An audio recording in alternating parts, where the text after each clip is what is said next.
Hi అండి, welcome back to Durga Krishna channel. ఈరోజు నేను తెలంగాణ స్పెషల్ సర్వపిండి చేయబోతున్నానండి. చాలా టేస్టీగా ఉంటుందండి. క్రిస్పీగా మెత్తగా, పైన అడుగునేమో క్రిస్పీగా, లోపలేమో మెత్తగా, చాలా బాగుంటుందండి.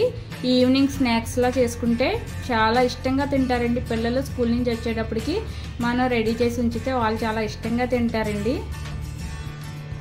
దీనికోసం నేను ముందుగా వరిపిండి తీసుకున్నానండి. ఈ వరిపిండి అనేది బియ్యం కడిగారపోసి ఎండబెట్టి మనం మిక్సీ పట్టుకుంటాం కదండి, మరాడించుకుంటాం కదా, ఆ పిండి అయినా పర్లేదు, లేదా బయట కిరాణా స్టోర్లో తీసుకున్నా కూడా ఏ పిండి అయినా కూడా బాగా వస్తాయండి. దీంట్లోకి నువ్వులు, అలాగే నానబెట్టిన శనగపప్పు, పచ్చిశనగపప్పు, సన్నగా తరిగిన ఆనియన్స్, వెల్లుల్లి రెబ్బలు, ఒక 5 వెల్లుల్లి రెబ్బలు, మనకి కారాన్ని సరిపడా పచ్చిమిర్చి, జీలకర్ర ఇలా మిక్సీ పట్టానండి బరకగా. ఇవి పల్లీలండి, వేరుశనగ గుళ్ళు, వీటిని కూడా వేయించి పొట్టు తీసుకుని లైట్గా క్రష్ చేశానండి. అలాగే కరివేపాకు కూడా సన్నగా చాప్ చేశాను. వీటన్నింటినీ ఇందులో వేసుకోవాలి. ఇప్పుడు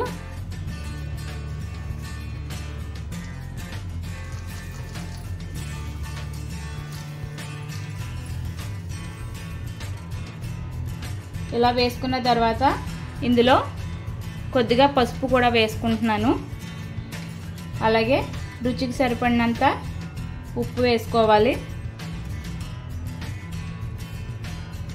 ఇలా వేసుకున్న తర్వాత చపాతీ పిండిలా కలుపుకోవాలండి. కొద్దిగా వాటర్ వేసుకుంటూ కలుపుకోవాలి.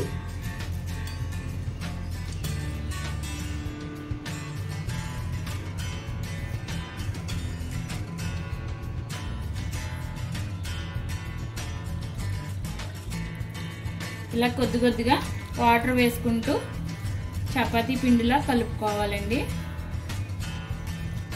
ఇదిగోనండి, ఈ విధంగా చపాతీ ముద్దలా కలుపుకోవాలండి.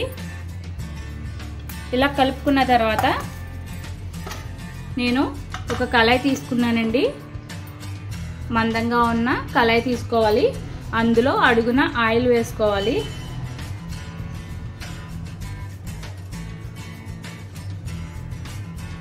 ఇలా ఆయిల్ వేసుకున్న తర్వాత ఒక 2 టేబుల్ స్పూన్స్ వేసానండి ఆయిల్. ఇలా ఆయిల్ వేసుకున్న తర్వాత ముందుగా కలిపి ఉంచుకున్న పిండి ముద్దని తీసుకోవాలి.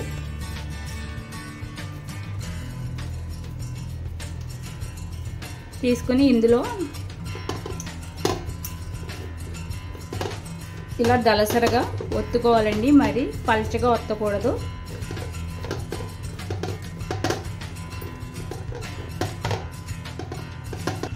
ఇదిగోనండి, ఈ విధంగా ఇలా ఒత్తుకోవాలి. ఇలా ఒత్తుకున్న తర్వాత మధ్యలో ఇలా హోల్స్ పెట్టుకోవాలండి. ఇలా హోల్స్ పెట్టుకుంటే ఈ ఆయిల్ అనేది ఇందులోకి వెళ్ళి బాగా క్రిస్పీగా రోస్ట్ అవుతుందండి. కావాలి అనుకుంటే డీప్ ఫ్రై కూడా చేసుకోవచ్చు, కానీ నేను ఇలా ఒక 2 టేబుల్ స్పూన్స్ ఆయిల్ మాత్రమే వేసి చేస్తున్నానండి. ఇప్పుడు దీన్ని స్టవ్ ఆన్ చేసి స్టవ్ మీద పెట్టాలి.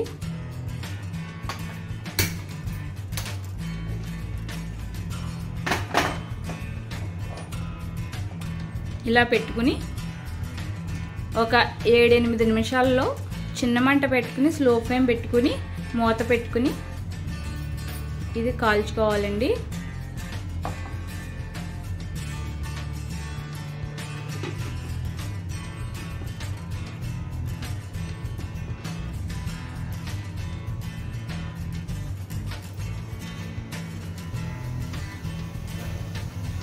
చూసారుగా ఎలా కాలుతుందో, మధ్యలో చూసుకుంటూ ఉండాలండి.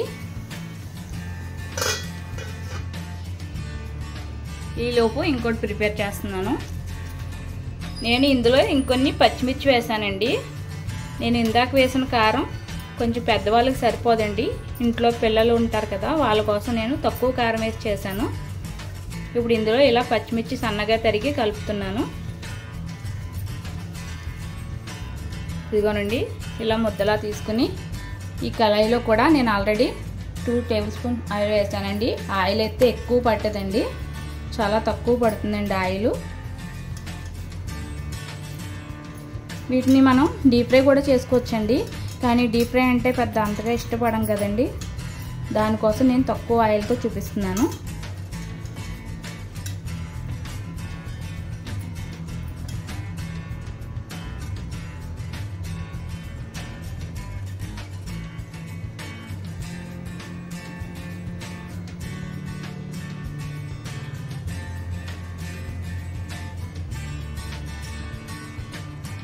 ఇలా హోల్స్ పెట్టుకున్న తర్వాత దీన్ని కూడా వేరొక స్టవ్ మీద పెడుతున్నానండి.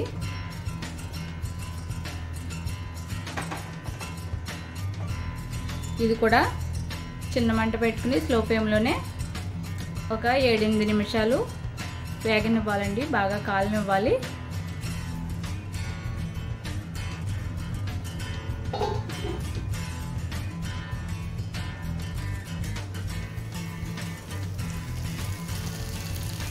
ఇదోనండి ఆల్రెడీ కాలుతూ ఉంది,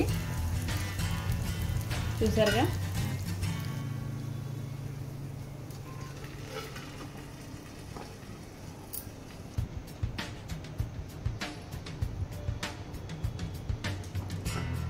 ఇదిగోనండి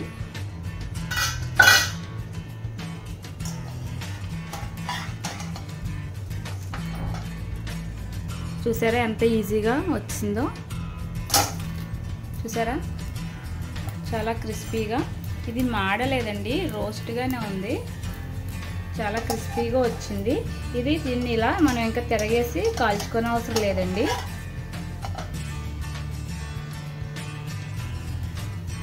ఇది చూసారుగా, ఇదిగో ఎర్రగా కాలింది కానీ మాడలేదు. ఇదిగోనండి టేస్టీ సర్వపిండి అనేది రెడీ అయిపోయిందండి. టేస్ట్ అయితే చాలా బాగుంటుందండి. ఇది ఈవినింగ్ స్నాక్స్ టైంలో చేసుకుంటే చాలా బాగుంటుందండి. కొంతమంది అయితే మార్నింగ్ బ్రేక్ఫాస్ట్లో కూడా తీసుకుంటారు, కానీ ఈవినింగ్ స్నాక్స్ టైంలో అయితే చాలా బాగుంటుందండి. పిల్లలు పెద్దలు అందరూ కూడా చాలా ఇష్టంగా తింటారండి. ఈ రెసిపీ మీ అందరికీ నచ్చుతుందండి. మీ అందరూ కూడా తప్పకుండా ట్రై చేసి చూడండి. నా వీడియో కనుక మీ అందరికీ నచ్చినట్లయితే please like, share and subscribe. ఓకేనా friends? Thank you for watching.